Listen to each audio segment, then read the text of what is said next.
So with winter testing almost done, and with a couple weeks until the new F1 season, today I thought would be a good chance to rank and discuss each of the 11 F1 liveries for 2026.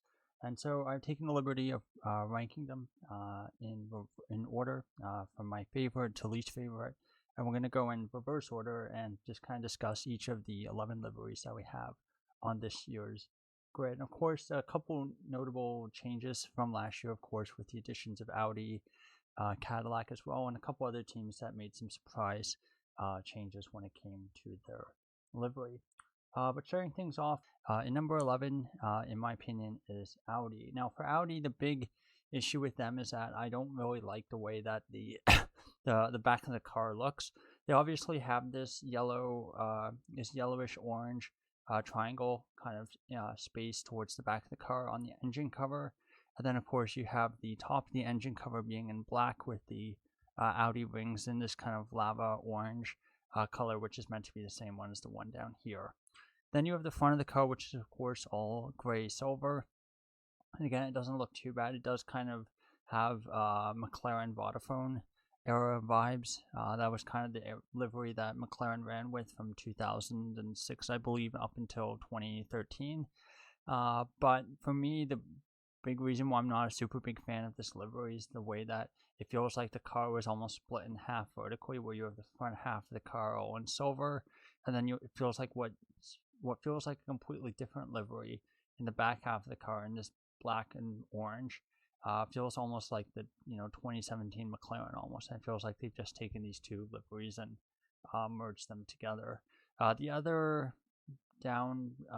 reason why I'm kind of taking a couple of marks off this livery is the fact that it basically ends up sharing a primary color with another team, and so I do think that those two colors, when you have multiple teams that basically have the same base color, again, I'm generally not a big fan of that, and I end up generally like knocking marks off both teams in those kinds of situations. So number 11, Audi 2025. Their last year's Sauber. They were 9th, so not much better either. And again, this is a team that generally has not produced. This is a factory, I should say, that has generally not produced the best liveries recently, in my opinion. Now, moving on to number 10. Number 10 for me is the Mercedes. Last year, I had this livery ranked 6th, so quite a bit higher than what I put it this year. And part of that, I think, is really the fact that it's a bit like the Audi in the sense that it feels like the front and the back of the car are completely different.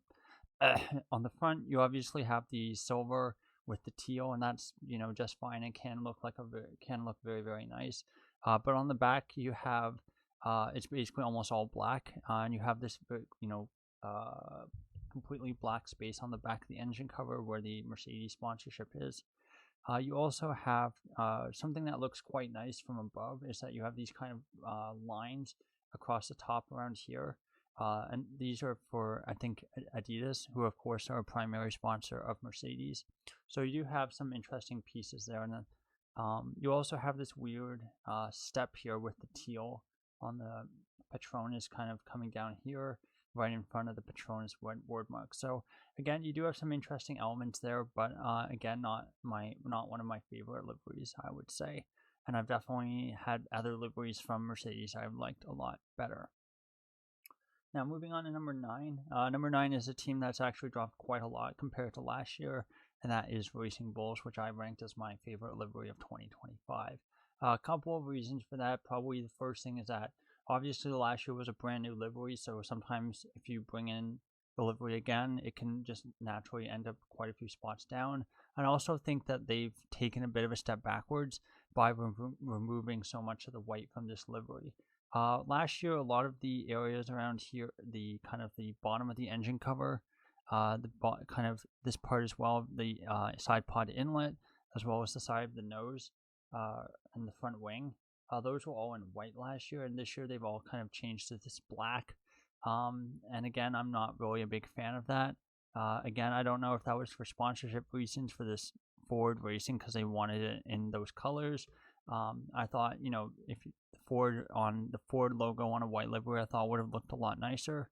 But generally, the the white ball livery concept I really liked last year, but this year I feel like they didn't do a really good job executing it, and having all this excessive black around the car where it was white last year is, in my opinion, a bit of a big step down. So that's why I'm putting Racing Bulls in ninth. Now, number 8, another team that has a pretty similar livery to last year is Alpine. And for Alpine, I think they're not a bad car. I think it's a pretty decent car, to be honest. Pretty decent livery, to be honest. I like the blue, and I think I like the mixture of pink with it. I'm not a big fan of the way that the BWT is on the side. I feel like it just looks a bit off-putting. Like, for example, the pink here on the Alpine on the back of the engine cover, I think looks quite nice. But and even with the any sponsorship on the rear wing here, I think also looks pretty nice.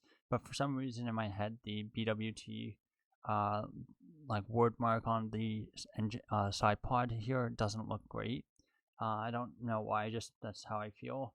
But that being said, I do think that the Alpine livery overall is not a bad one. It's pretty nice. But I do think that there are some that are quite a bit better. So moving on to number 7.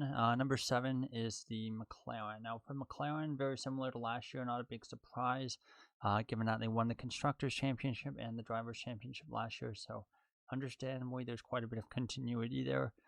They do have this, again, primarily orange livery, and then with a black diagonal stripe along the engine cover to the side pod. Again, I think it's okay. It's not one of my favorites. And again, having the Chrome, Google Chrome logo on the engine wheels, on the wheels here as wheel covers, I'm not a big fan of. I think having the orange and then the black, and then having also the blue, green, yellow, and red for Google, I think there's just too many colors there. So again, not a big fan of that. But again, it's a solid livery. And given McLaren have had so much success with it over the last couple of years, not a big surprise that they're sticking with it. So number 6, a team that's moving up, has moved up a lot since last year, and that is the Ferrari. So for 2025, I ranked Ferrari dead last in 10th, and this year I do move them up a little bit to 6. And a lot of that is the fact that they've kind of fixed, or not necessarily fixed, but they've, I think, incorporated the HP logo much better than last year. Last year, of course, you basically had this slash on the engine cover that basically just surrounded the HP that looked very, very awkward and off-putting. This year, they've kind of increased the white on the back of the car, and so there's kind of this weird tub-like thing that goes from the top of the engine cover about midway down the engine cover to around the drivers and the cockpit as well. And then, of course, the rest of the car is red with a lot of white text. So again, I think it balances itself out a lot better. And I think obviously the HP logo fits much better here than compared to it did on last year's livery. Again, I would still prefer if it was not there at all.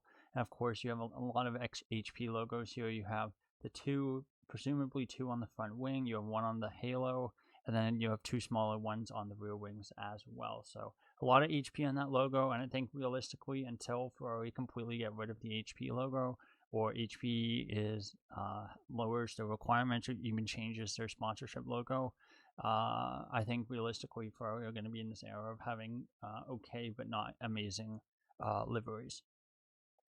Now moving on to number 5. Number 5, I'm going to go with the Aston Martin. It's a pretty clean look, and again, it's unique. It stands out, having a green base, something that none of the other teams on the grid really have.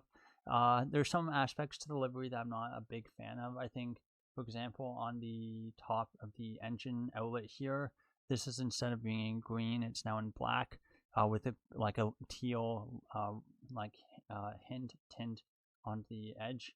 And then, of course, also on the engine side pod as well, it's black around Aramco with some lime green trim as well. So there are a lot of colors going on here. You have obviously the main dark green base, then you have the lime, and then you have the black, and then you also have this light blue Aramco on the rear wing. So just a couple too many colors going on here, but still I'm generally a pretty big fan of Aston Martin's liveries that they've had over the years.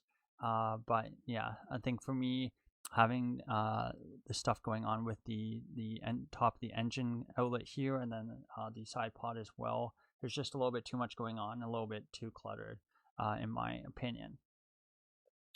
All right, moving on to number 4. Number 4 is Williams. So again, I think this is actually one of the more controversial liveries. I know quite some people are not a big fans of some of the changes to this one. I'm generally a bit more on the positive side. Now, of course, the one big change for the livery this year compared to 2026 is the addition of Barclays as a sponsor. And so as a result, they basically have compartmentalized the livery, so that you have the main kind of Williams blue on the top of these side pod, the engine cover, as well as the front. And then the bottom of the end of the engine side pod area is white with Komatsu, and then you have this middle area, which is taken up by Barclays, which is in this light blue. I happen to think that the Barclays light blue plus the more royal blue of the Williams fit really, really well together. So I think the two colors and everything complement each other, which is, for you should be taking notes on that and getting sponsors that complement your primary colors. And then for the Barclays, they're also on the back of the rear wing. So again, I think that looks relatively nice. The colors are relatively simple. You have the Williams blue, and then you have this light blue as well on parts. Of course, you also have the Duracell battery, which obviously stands out and doesn't really fit into the proper color scheme that the rest of the car does. But again, because of the Duracell battery sponsorship works so well, I'm a little bit more willing to kind of put that aside and not kind of deduct much for that, for having like a few too many colors going on the way I am with some of the other teams. So all in all, I think it's a pretty solid livery. It's not perfect, but I think pretty good for a Williams. Now moving into the top 3, number 3, I'm actually going to go with Cadillac. Now for Cadillac, this is of course their first ever livery in F1, and they've opted for something akin to the 1999 BAR, but I think much more aesthetically pleasing than the monstrosity that we got that year. Now, for those of you who are maybe younger fans or weren't following F1 back then, the 1999 BAR livery was effectively 2 tobacco sponsorships. One, I think, for Lucky Strike, and the other was for Mild 777, I think it was called. But basically, these 2 different cigarette brands, and they basically wanted to have one car be one entire brand, and then the other car be the other brand. But the FIA basically told them they couldn't have 2 separate liveries, and they had to have one. And so they basically took the 2 of them together and basically just had one half of the car was basically white, red, and black for one of the brands, and the other one was blue and yellow. And it looked pretty crazy. And the front wing was gray, or the front nose of the car was gray, and they basically had like a zipper, basically showing that the 2 liveries were, separate. Luckily for us, though, Cadillac has done a much better job of incorporating the 2, and basically they've chosen 2 contrasting liveries that fit together much better. So on one half of the car is going to be basically black with the Cadillac logo in white, this TWG in white as well. And then on the other side of the car, it's going to be white with the TWG in black. And then, of course, you have the Cadillac logo as well. I think from the front of the car, from like the head-on shot, it's going to be white as well. So you can't really see that particularly well here. But on the one engine cover, it's going to be white, and the other, it's going to be black. So a very monochromatic livery, but I do think it's a pretty nice one. I think it's an interesting concept to have basically the split left-right livery, having both sides be different. I think pretty nice. We'll see how it looks out on track, but I think definitely, in my opinion, a winner for Cadillac's first F1 livery. Now moving on to number 2, a team that updated their livery for the first time in a long, long time, and that is Red Bull. Now, of course, for Red Bull, the big primary change, something that I think we could have seen coming and something that I was kind of thinking was probably going to come, was that they were going to update their color scheme to match the fact that, Ford was now coming on as kind of an engine partner. So the one primary change with Red Bull is that they're now no longer kind of navy blue as their main base color, and it's closer to a royal blue, not quite as blue as the Williams, but it's a very, very close color. So again, they have that for most of the top of the side pod, top of the car. The bottom is still black, and I would have preferred to see more blue on the bottom half of the car. Again, sometimes these things happen. The other primary change as well is that the not necessarily a primary change, but definitely a noticeable change is that they brought back the white outline to both the the bull on the engine cover, the front on the nose, and also the Red Bull text on the front wing as well. So those were basically elements that were very, very common in the Red Bull era back when Vettel was driving, basically from 2009 to 2015. Those were very common design elements on the car, and those were basically removed from 2016 onwards. And it was basically just the Red Bull in red with no white outline. So those are elements that are back on the car. Again, reasons why that could be the case is, again, possibly Ford, but also possibly because, again, this is kind of a new start for the team. No Christian Horner, no Helmut Marko for the first time basically ever for a new season for Red Bull. So they might have, the corporate, Red Bull corporate might have thought, hey, let's bring back the more traditional look that we had in the past. And that might be what's going on here. But I think it's a pretty nice look, and it looks pretty nice out on track. I would have liked to see a little bit more blue and not black. But again, we'll see if that changes in the coming years. So we have one more team left, and that is, in my opinion, my favorite livery of F1 in 2026, and that is the basically the Gazoo Racing Haas. Now, I think we've seen this kind of design from the Haas before with a primary white livery with basically black and red elements before, but this one I think gets tied together very, very nicely by their title sponsorship with Toyota Gazoo Racing, which you can see very prominently on the engine cover, the GR here. And so they've basically taken those colors and basically added them to the livery as well. You have this kind of red stripe that goes from the side of the nose all the way along here to the side of the cockpit and then back to the back. And again, I think that looks really, really nice, and it kind of I feel like it feels aggressive, and it fits with the car much, much more so than what Audi were doing with their weird triangle at the back of the kind of in this area here at the back of the car. So I like that a lot. You also have this sponsor as well on the engine hoop here. And again, I can't really read. I think it says Ruckus. But again, red with white text, Haas, and red and white text on the rear wing. And you also have these other sponsors here. But they all fit, very, very well into the primary concept here, which again is white with the black. Haas here on the side pod looks very, very clean. And I think it's very, very well put together livery, and it looks, quite nice. And based on what we've seen from testing, looks like it could be a pretty decent car as well. So those are kind of my thoughts. That's my rankings of the F1 liveries for the 2026 F1 season. Let me know your thoughts in the comment section below. Were there any that were your personal favorites? Some that you thought improved a lot from last year, others that you thought maybe their liveries gotten a lot worse. And then, of course, the two new manufacturers as well, Audi and Cadillac. What were your thoughts on their kind of first liveries in F1? So thank you so much for watching. Goodbye.